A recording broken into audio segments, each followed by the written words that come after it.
जय श्री कृष्णा फ्रेंड्स। आज आपके साथ में चैप्टर 6 का टेक्स्ट 17 शेयर करना चाहूँगा। श्लोक कुछ ऐसे है, He who is regulated in his habits of eating, sleeping, recreation and work can mitigate all material pains by practicing the yoga system. Friends, अब हिंदी में है। जो खाने, सोने, आमोद प्रमोद तथा काम करने की आदतों में नियमित रहता है, वो योगा अभ्यास द्वारा समस्त भौतिक कलेशों को नष्ट कर सकता है।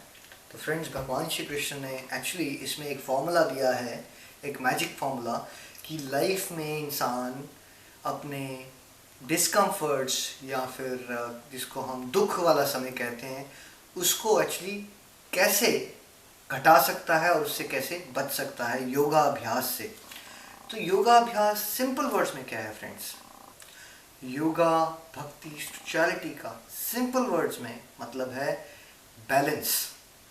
लाइफ के हर एक कंपोनेंट में संतुलन अगर हम बचा के चलेंगे तो हम लाइफ में दुख से, डिप्रेशन से, नेगेटिविटी से बचे रह सकते हैं। लाइफ में आज की डेट में एक्चुअली नेगेटिविटी बढ़ने का, डिप्रेशन बढ़ने का, मानसिक रोग बढ़ने का सबका एक कारण है, वो है इम्बैलेंस।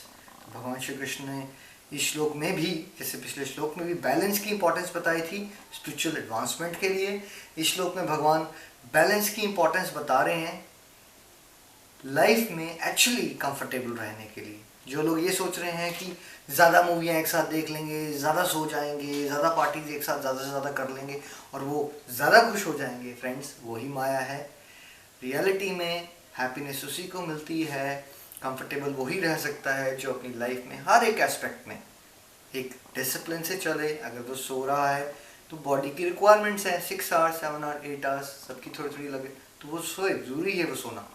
लेकिन अगर वो सोच रहा है कि 12 घंटे सोए रहेगा तो 12 घंटे सोएगा तो वो ज़्यादा आलसी हो जाएगा और उसके पास जो जीवन का बहुमूल्य समय है, वो जो प्रोडक्टिव कामों में उसने लगाना था, वो भी वेस्ट हो जाएंगे।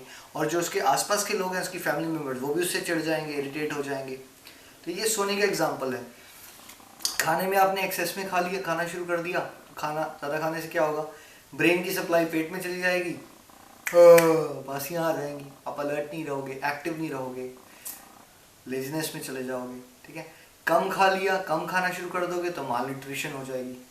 तो इस तरह से हम समझें कि रिक्रिएशन बिल्कुल भी नहीं करोगे, लाइक फैमिली के साथ कभी पार्क जो है ना वॉक के लिए, कभी कभार हॉलीडे करना, वो बिल्कुल ही बंद कर दोगे तो रिलैक्सेशन नहीं रहेगी।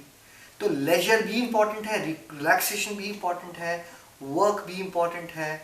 इनफैक्ट स्पिरिचुअल हेल्थ को इम्प्रूव करने की कंपोनेंट्स भी इम्पॉर्टेंट है, मेंटल हेल्थ के लिए भी चीज़ें करना ज़रूरी है। अपनी फाइनेंसेस को भी मैनेज करना ज़रूरी है, खाली पैसा कमाना ज़रूरी नहीं है। तो जब हम सारे के सारे लाइफ के कंपोनेंट्स को एक बैलेंस बना के चलेंगे तो हम ज़्यादा अच्छी एंड्योरेंस डेवलप कर सकते हैं और लाइफ की स्ट्रगल्स में हम ज़्यादा अच्छी तरह कोपिंग मैकेनिज्म्स बढ़ा सकते हैं, ताकि जोर के झटके हमें धीरे लगेंगे। यानी कि बाहर की जो टफ टाइम्स हैं वो हमें उतना अंदर झंझोड़ेंगे नहीं, जितना जब हमारी लाइफ में बैलेंस नहीं होता तो हम विचलित हो जाते हैं, परेशान हो जाते हैं। बैलेंस से हमें स्टेबिलिटी मिलेगी फ्रेंड्स, और जितनी ज़्यादा स्टेबिलिटी है उतना ही ज़्यादा हम लाइफ को स्टेडीनेस के साथ एंजॉय कर सकते हैं। तो रिमेंबर फ्रेंड्स, योगा, भक्ति, स्पिरिचुअलिटी, कुछ ज़्यादा याद नहीं रहा आपको तो ये वर्ड याद रखिएगा, balance. Keep a balance in all components of your life and get the best out of your life. जय श्री कृष्णा। अगले वीडियो में मिलते हैं अगले श्लोक के साथ।